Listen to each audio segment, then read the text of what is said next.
Ngayon kasi nasa madilim tayo na kabanata ng ating kasaysayan bilang isang bansa.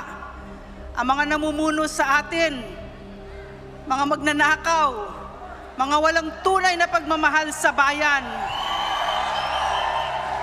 And I'm sorry to tell you, I'm sorry to tell the Filipino people that my greatest fear has come to pass.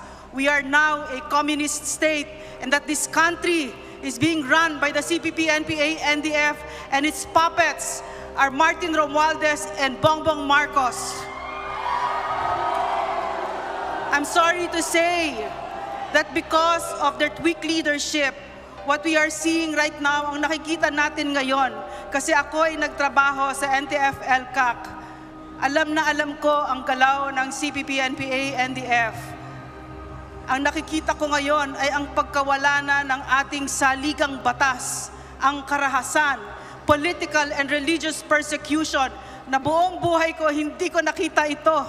Pwera nung panahon ng tatay ni Bongbong Marcos, kapangalan niya. Ngayon umuulit ang madilim na kabanata na naman. At sino ang kasama natin dito? Sino ang kasama ng NTF-ELCAC mula't simula? Kasama namin dito si Pastor Kibuloy.